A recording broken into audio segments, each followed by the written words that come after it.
makikita nyo rito ay kung paano ko linisin ang first layer na dila ng goat. Is a goat tank. So first, magpakulo ng tubig, lagyan ng luya, and then pakuluin ng 1 minute para yung makuha yung katas niya. Yun ang isang magpapaalis ng anggo, ng smell. So ganun lang po ang technique dyan.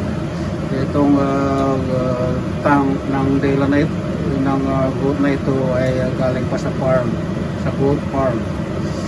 So dito ipakikita ko sa inyo kung paano alisin itong first layer na balat. Hindi ko sinasama yan. Alright. So dahil kumulo na ito, almost 1 minute na. Ayan po. Ilalagay ko na po ito. Saka iyan po, hindi pa kukuluan ng matagal. Pag kumulo ng mga 2 minutes or less than 2 minutes, i-stop na para madaling alisin yung first layer ng balat. So takpan muna natin. Ayan po. O ano yan, maraming purpose yan. Pero yan ay gagawin kong yung soup, sabaw. May kasamaan pa yan. At kung hindi kayo kumakain nito, sa makikita nyong pamamaraan ko sa pagluluto, baka sakaling kakain kayo. Alright, abangan na lang po. Alright, 2 minutes na kumulo. So tingnan natin. Ayan po, kumukulo na. So we'll see. Dito po ang pag-trial niyan. Ito, dila ito. Kuskusin natin. Ayan po. Pagka naalis na po yan, oh. Kita nyo yan po. Pag naalis na yung balat, ayan oh. I-turn off na natin. So, bali 2 minutes yan. So, ililipat po natin sa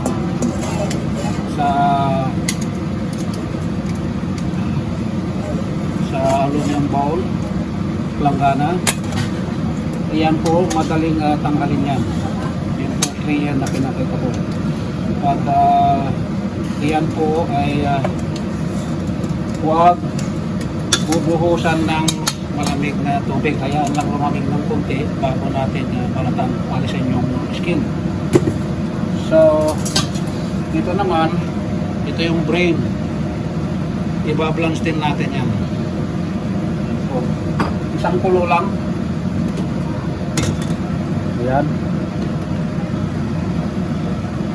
Mga once na kumulo yan, mga 30 seconds enough. Alright, kaya ko nang hawakan, mainit-init pa. Ayan po, oh. Ayan, oh, natatanggal. Ganun lang.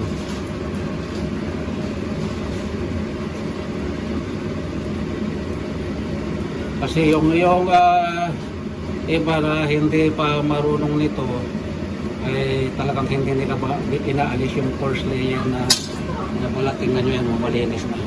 Madali pong tanggalin basta nasusunod yung tamang processes. Ayan po, oh, tanggal na. So, bali 4 na dila yan, 4 na lilinisin ko yan. Alright, so habang ginagawa ko yan, ito naman yung brain, kumulo na. So, i-turn off na natin. So, that's it. Ayan po siya.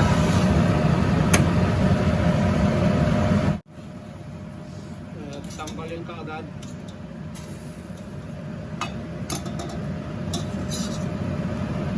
Ano po? Ayan, ito na yung brain niya, utak. So, ito na ang itsura nung naalisan ng balat, yung first layer na white. Pag hindi pa naalisan, ito yung may balat. So yan ang pagkakaiba. Ayan po. So ito, yan nasa hawak ko ng kaliwa, aalisan ko rin yan na katulad nito. Tingnan nyo ito, malinis na. Okay. Ganun lang naman eh. Oh. Ayan, makikita nyo yung ano. Kakayurin lang ng knife lang. Oh. Ayan po.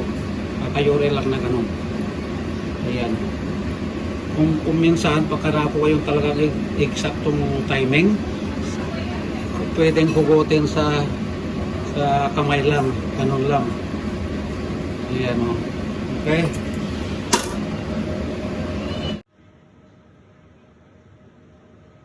Hello everyone. Welcome to my channel. Ito po ay goat meat. So gagawa po ako ng sisig na yung goat meat. So ito po ang ingredients, hindi gaanong marami. Tapos ang mga ingredients ko ay ito po, mayroon tayong ginger, hot pepper, shallot, yung the red onion, the small one, Lasuna and Northern Luzon. Mayroon tayong lemon, paminta, it's a ground pepper, so I have to put a little bit, sprinkle on top, and then we have this thumb size of ginger, this one, just a little bit ginger, and then may lalagyan po natin ng dalawang siling hot pepper, labuyo,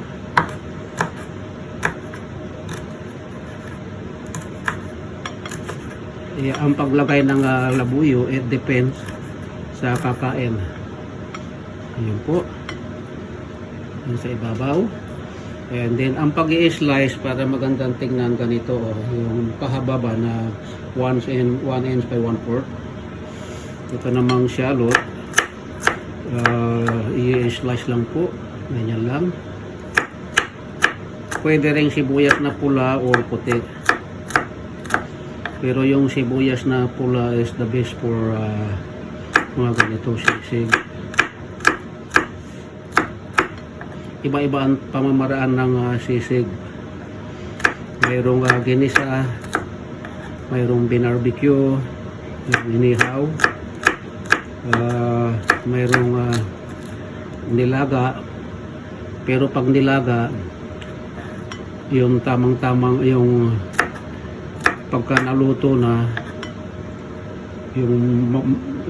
yung dry na rin, yung wala ng tubig, para yung texture ng meat ay andoon pa rin. So ganun lang, dito lang po kasimple. Tapos pigaan po natin ng lemon. Yan lang po.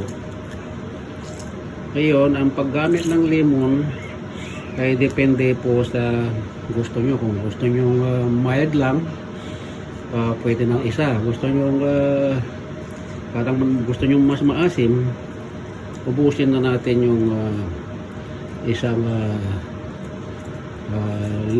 lemon.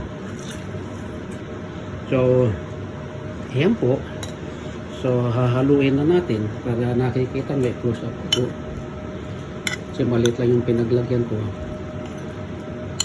Kung may maliit na bowl, ay malaking bowl, nagkamali na ako, dito po na lang hinalo. So haluin lang po ng maigi para mag-mix yung haluin para mag-mix yung mga ingredients.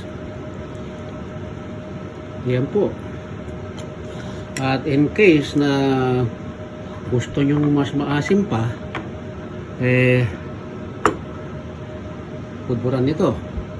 At siya nga pala, hindi ko na sabi yung asin. So pasensya na po, kailangan may asin. Tansyahin lang, wag masyadong ano sa maalat. Yan po. Kasi ang maalat madaling magdagdag kung gusto pa. So yan lang po, tapos na po. Yan. Tapos na ang ating goat meat sisig. Kung nag-enjoy kayo na manood sa aking kung paano gawin ang goat na sisig, ay huwag pong kalilimutang i-click ang notification bell para updated po kayo lagi sa susunod ko pang mga video. Maraming salamat po. See you next time.